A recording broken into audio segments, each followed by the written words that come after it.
जय हिंद दोस्तों, मैं संदीप त्रिपाठी आप सभी का स्वागत करता हूं अपने इस YouTube चैनल स्टडी पॉइंट 7 पर। देखिए, आज का जो टॉपिक है वो वायु चैप्टर है, जो 7वीं क्लास का चौथा चैप्टर है और ये जो है विश्व भूगोल से संबंधित है। तो आज के इस वीडियो में हम देखेंगे कि वायुमंडल होता क्या है, वायुमंडल के घटक कौन कौन से हैं, वायुमंडल की संरचना क्या है, ग्लोबल वार्मिंग क्या होता है। तो ये सारे जो विभिन्न महत्वपूर्ण जो विषय वस्तु हैं वो आपको इस वीडियो में देखने को मिलेगा। और इससे पहले का जो चैप्टर हुआ है उसका लिंक आपको इस वीडियो के ऊपर आई बटन सेक्शन में, और छठी क्लास के जितने भी टॉपिक थे वो सारे कवर कर लिए गए हैं, तो वो सारे टॉपिक आपको इस वीडियो के डिस्क्रिप्शन बॉक्स में देखने को मिल जाएगा। अगर आप इस चैनल पे नए आए हैं, पहली बार इस वीडियो को देख रहे हैं, तो प्लीज इस चैनल को सब्सक्राइब कर लीजिए, वीडियो को लाइक कर दीजिए। तो स्टार्ट करते हैं हम हमारे पर्यावरण पुस्तक का चैप्टर नंबर 4। तो पहला टॉपिक है वायुमंडल का संगठन। तो वायुमंडल के संगठन को समझने से पहले हम ये देखते हैं कि वायुमंडल होता क्या है। तो ये जो इमेज है आपके सामने, ये क्या दिखा रहा है कि ये पृथ्वी है और सूर्योदय के समय ये इमेज ली गई है। तो ये जो ब्लू कलर का जो जोन आपको दिख रहा है, ये ब्लू कलर का जोन क्या है कि पूरी पृथ्वी को चारों ओर से कवर किए हुए, ढके हुए, ठीक है। तो यही जो चीज है इसी को हम क्या बोलते हैं, वायुमंडल बोलते हैं। तो वायुमंडल को अगर हमें परिभाषित करना हो तो ऐसे कह सकते हैं कि ऐसी चादर जो पृथ्वी को अपने अंदर समाहित किए हुए है। तो पृथ्वी क्या है कि एक लेयर के अंदर है। जो ये लेयर है ये एयर का लेयर है, ये वायु का लेयर है, तो इसीलिए इसको क्या बोलते हैं, हम वायुमंडल बोल देते हैं। तो ये हमारा क्या कहलाएगा, वायुमंडल कहलाएगा। ठीक, तो वायुमंडल क्या है, ऐसी चादर जो पृथ्वी को अपने अंदर समाहित किए हुए है, उसी को हम क्या कहते हैं, वायुमंडल कहते हैं। और पृथ्वी पर जितने भी जीव और पादप हैं, इनकी जो निर्भरता होती है वो इसी वायुमंडल पर होती है। क्यों होती है? क्योंकि वायुमंडल हमारे श्वसन और प्रश्वसन के लिए, है ना, वायु प्रदान करती है। और सबसे महत्वपूर्ण बिंदु है कि ये सूर्य से आने वाली जो हानिकारक किरणें हैं, अल्ट्रावायलेट रेज हैं, उससे हमें बचाती हैं। अब ये अगर वायुमंडल ना हो तो क्या होगा, तो दिन के समय जो सूर्य का ताप है ना, वो बहुत बढ़ जाएगा, जिसकी वजह से हम जल सकते हैं, है ना, जिसकी वजह से हम जल सकते हैं। और इस वायुमंडल की परत के ना होने की वजह से रात के समय क्या होगी, ठंड इतनी ज्यादा बढ़ जाएगी कि हम उसकी वजह से जम सकते हैं। ठीक है। अब पृथ्वी का जो ये असामान्य तापमान होता है, इसको सामान्य बनाने के लिए वायुमंडल एक महत्वपूर्ण घटक के रूप में देखने को मिलता है। एक महत्वपूर्ण वायु राशि है और सांस लेने में जो प्रयुक्त होने वाले वायु है, ये विभिन्न गैसों का मिश्रण होता है। और हमारे वायुमंडल का सबसे बड़ा जो भाग है वो दो घटकों से मिला हुआ है, एक है नाइट्रोजन और दूसरा है ऑक्सीजन। और इसी वायुमंडल में carbon dioxide, helium, ozone, argon और हाइड्रोजन भी उपलब्ध है। लेकिन इनका जो परसेंटेज है वो नाइट्रोजन और ऑक्सीजन के कंपेयर में बहुत ही कम है। और इसी वायुमंडल में जो विभिन्न गैसें हैं, इसमें गैसों के अलावा धूल के कण भी मौजूद होते हैं। तो जैसा आप इमेज में देख रहे हैं, तो इस वृत्त चित्र या फिर सर्कल डायग्राम के थ्रू हम ये देख सकते हैं कि सबसे अधिक जो गैस है वो नाइट्रोजन है, वो 78% है। दूसरे नंबर पे जो गैस है वो ऑक्सीजन है, जो 21% है। और यहाँ पे देखिए हल्का सा येलो रीजन है, जिसको हमने क्या बताया है, 0.03%, ये कार्बन डाइऑक्साइड है। आर्गन भी है, आर्गन 0.93% है। अब ये कार्बन डाइऑक्साइड का प्रोडक्शन भी हमारे धरती पर ही होता है। हम सांस लेते हैं तो सांस लेने में ऑक्सीजन उपयोग में लाते हैं और छोड़ते हैं तो कार्बन डाइऑक्साइड।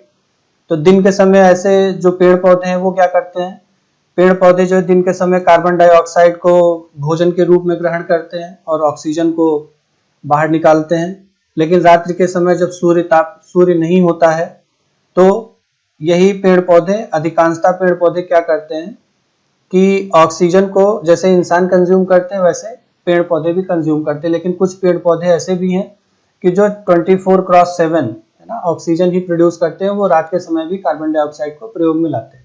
और ऑल अदर में देखेंगे तो 0.04% हमारे गैसें मौजूद है। जैसा कि वृत्त चित्र से हमें पता चला कि हमारे वायुमंडल में जो नाइट्रोजन है वो सबसे ज्यादा उपलब्ध है, सबसे ज्यादा गैस है ये। और जब हम सांस लेते हैं तो इसका कुछ अंश में नाइट्रोजन हमारे फेफड़े तक पहुंचती है, लेकिन उसी रूप में ही वो बाहर निकल आती है। ठीक है। अब पौधों की वृद्धि के लिए क्या है कि नाइट्रोजन एक महत्वपूर्ण घटक है, लेकिन पेड़ पौधे वायु से मिलने वाली जो नाइट्रोजन होती है उसको वो सीधे ग्रहण नहीं कर सकते। तो इसके लिए क्या होता है कि जो मृदा यानी कि जो सॉइल है और पेड़ की जड़ों में रहने वाले कुछ जीवाणु हैं जैसे राइजोबियम है, वो क्या करते हैं, नाइट्रोजन जिस रूप में होती है उसको परिवर्तित कर देते हैं, और इसके परिवर्तन से ही, नाइट्रोजन फिक्सेशन से ही पौधे उसका क्या करते हैं, प्रयोग कर पाते हैं और अपनी वृद्धि को वो पुष्ट करते हैं। अब ऑक्सीजन भी देखें तो वृत्त चित्र में भी देखा था हमने कि ऑक्सीजन भी प्रचुरता में उपलब्ध है, लेकिन ये दूसरे नंबर पर आता है, नाइट्रोजन के बाद ये दूसरे नंबर पर आता है। और हमारे वायुमंडल में उपलब्ध यह दूसरे नंबर का गैस यानी कि ऑक्सीजन, ये सजीव जगत के लिए एक प्राणवायु की तरह काम करती है। हरे पेड़ पौधे प्रकाश संश्लेषण द्वारा ऑक्सीजन भी उत्पन्न करते हैं, जिससे वायु में ऑक्सीजन की जो मात्रा होती है वो समान रूप से बनी रहती है।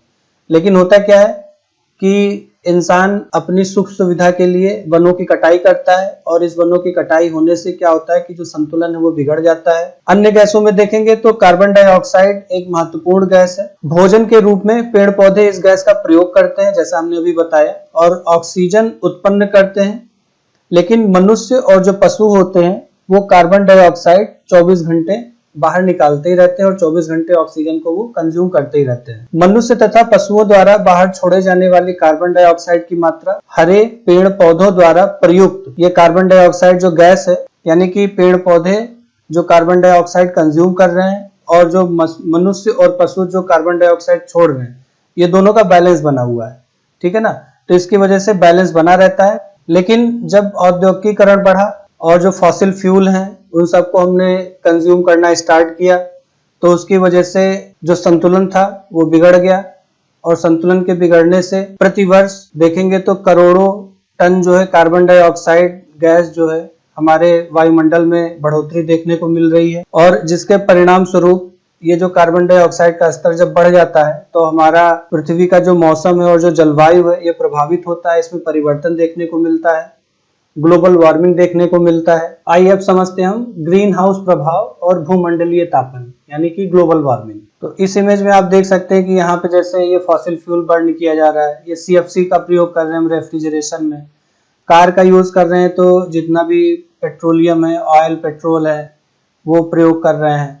ये इंडस्ट्रीज होने की वजह से क्या है कि जो गैसेज हैं वो प्रोड्यूस की जा रही हैं।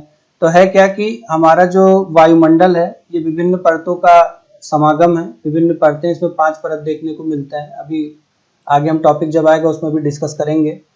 तो होता क्या है कि सूर्य से आने वाली जो विकिरण है वो शॉर्ट वेवलेंथ की होती है। तो शॉर्ट वेवलेंथ होने की वजह से क्या होती है कि ये पेनिट्रेट करके हमारे अर्थ तक आती है। अर्थ पर टकराने के बाद में इनका जो वेवलेंथ होता है वो चेंज हो जाता है, और चेंज होने के बाद में ये फिर से ऊपर की ओर निकलती है, हमारे वायुमंडल से बाहर निकलने के लिए जाती है। तो बीच में क्या होता है कि एक लेयर बन जाता है, और ये जो लेयर होता है ये विभिन्न ऐसे गैसों का मिश्रण होता है कि जो हमारे फॉसिल फ्यूल या फिर पेट्रोल, ऑयल ये सब बर्न करने से या फिर इंडस्ट्रियलाइजेशन से जनरेट होने वाले गैस की वजह से वो परत बन जाती है, और ये विकिरण को क्या करती है, वो ट्रैप कर लेती है। अब इस ट्रैप के करने की वजह से क्या होता है कि जो हमारे अर्थ का ओवरऑल टेम्परेचर है वो क्या करता है, फिर वो राइज कर जाता है। अब कार्बन डाइऑक्साइड क्यों जरूरी है? कार्बन डाइऑक्साइड की वजह से अर्थ का जो टेम्परेचर है वो अचानक से ना तो कभी बढ़ता है और ना कभी अचानक से वो गिरता है। लेकिन अब कार्बन डाइऑक्साइड का जो परसेंटेज है वो हमारे एटमॉस्फेयर में बढ़ने की वजह से जो अर्थ का टेम्परेचर है वो डे बाय डे क्या हो रहा है, बढ़ता जा रहा है। तो ऐसा देखा गया है कि अगर 1 डिग्री टेम्परेचर का राइज भूमध्य रेखा पर होता है तो पोल तक जाते जाते इसका जो टेम्परेचर होता है वो 12 डिग्री सेंटीग्रेड तक बढ़ने के चांसेस होते हैं।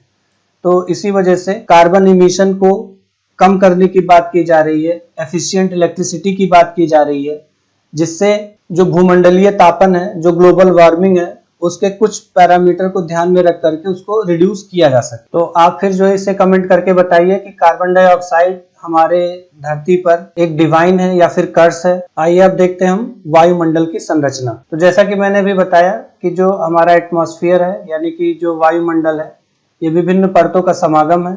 इसमें देखेंगे तो धरती के सबसे नजदीक जो परत है उसको क्षोभ मंडल बोलते हैं, इंग्लिश में इसको ट्रोपोस्फीयर बोलते हैं। इसके ऊपर आता है स्ट्रेटोस्फीयर, फिर उसके ऊपर आता है मेसोस्फीयर, फिर उसके ऊपर आता है थर्मोस्फीयर और उसके ऊपर आता है एक्सोस्फीयर। तो इसमें एक एक स्फीयर को हम डिटेल में देखते हैं। तो जैसा कि अभी हमने बताया, जो वायुमंडल है ये 5 परतों का समागम है। एक है क्षोभ मंडल, दूसरा समताप मंडल, तीसरा मध्य मंडल, चौथा वाह्य वायुमंडल और सबसे आखिरी है बहिर्मंडल। ठीक है, तो पहले देखते हैं हम क्षोभ मंडल के बारे में। तो धरती के नजदीक जो सबसे पहली जो लेयर है वो क्षोभ मंडल की है और सबसे महत्वपूर्ण परत भी है। इसकी जो औसतन ऊंचाई है वो 13 किलोमीटर की है और इसी वायुमंडल में जो उपलब्ध वायु होती है उसी में हम सांस लेते हैं। और मौसम से संबंधित जितनी भी घटनाएं हैं, जैसे वर्षा हो गया, कोहरा है, ओलावृष्टि है, वो सब इसी परत के अंदर होती है। ठीक है, समताप मंडल क्या है? तो समताप मंडल जो है क्षोभ मंडल के ऊपर आता है और इसकी जो ऊंचाई होती है वो लगभग 50 किलोमीटर की ऊंचाई तक फैला हुआ है। और इस समताप मंडल में मौसम संबंधी जितनी भी घटनाएं होती है वो लगभग ना के बराबर होती है, जिसके परिणाम स्वरूप जो एरोप्लेन होते हैं, हवाई जहाज होते हैं, उनके उड़ने के लिए यह उपयुक्त मंडल होता है। और इसी समताप मंडल में ओजोन गैस की परत भी पाई जाती है और यह जो गैस की परत होती है सूर्य से आने वाली हानिकारक किरणों तथा गैसों से हमारी रक्षा करती है। ये जो ओजोन गैस होती है वो यूवी रेडिएशन जो होती है ना उसको ट्रैप कर लेती है। ट्रैप करने के बाद में जो O3 है वो O3 कन्वर्ट होता है ऑक्सीजन में, O2 में और नेसेंट ऑक्सीजन में, और यही नेसेंट ऑक्सीजन फिर से कंबाइन होकर के O3 बनाती है और O3 से फिर O2। तो ये सीक्वेंस हमेशा लगातार चलता ही रहता है। अब देखते हैं मध्यमंडल के बारे में। तो मध्यमंडल क्या है? समताप मंडल के ऊपर पाया जाता है और ये वायुमंडल की तीसरी परत है। इसकी जो ऊंचाई है वो लगभग 80 किलोमीटर तक फैली हुई है और जब कोई उल्का पिंड पृथ्वी की ओर आती है, अंतरिक्ष से जब प्रवेश करती है, तो मध्यमंडल में आते ही वो क्या होती है, वो जल जाती है। ठीक है, अब देखते हैं वाह्य वायुमंडल के बारे में। तो वाह्य जो वायुमंडल है ये करीबन 80 से लेकर के 400 किलोमीटर तक फैला हुआ है और जैसे जैसे ऊंचाई बढ़ती जाती है वैसे वैसे वायुमंडल का जो तापमान होता है वो अत्यधिक तीव्रता से बढ़ने लगता है। और आपने नाम सुना होगा आयन मंडल का। तो आयन मंडल क्या है? इस वाह्य वायुमंडल का एक भाग है और रेडियो संचार के लिए इस परत का प्रयोग किया जाता है। तो पृथ्वी से जो भी रेडियो तरंगे प्रसारित की जाती हैं वो इस परत द्वारा पुनः पृथ्वी पर परावर्तित कर दी जाती है। ठीक है, अब बहिर्मंडल क्या होता है? बहिर्मंडल में देखेंगे तो वायुमंडल के सबसे ऊपरी जो परत है, सबसे बाहर का जो परत है उसको बहिर्मंडल बोला जाता है। यह वायु की बहुत ही पतली परत होती है। यहाँ पर बहुत ही हल्की गैसें पाई जाती हैं, जैसे हीलियम हो गया, हाइड्रोजन हो गया। ये दोनों गैसें हल्की हैं और यहाँ पर ये तैरती रहती है। तो इस प्रकार वायु का जो पहला पार्ट है वो यहाँ पर कंप्लीट हुआ। इसके बाद जो वीडियो आएगी उसमें हम मौसम और जलवायु के बारे में डिस्कस करेंगे, जहाँ पर मुख्य घटक जैसे तापमान है, वायुदाब है, पवन है, आर्द्रता है, ये सारे महत्वपूर्ण बिंदु और टॉपिक हम नेक्स्ट वीडियो में कवर करेंगे। तो अगर ये कंटेंट आपको समझ में आया है तो इस वीडियो को लाइक कर दीजिए, चैनल को सब्सक्राइब कर लीजिए। तो मिलते हैं हम नेक्स्ट वीडियो में, तब तक खुश रहिए, मस्त रहिए, पढ़ते रहिए स्टडी पॉइंट 7 के साथ। मिलते हैं हम नेक्स्ट वीडियो में। धन्यवाद।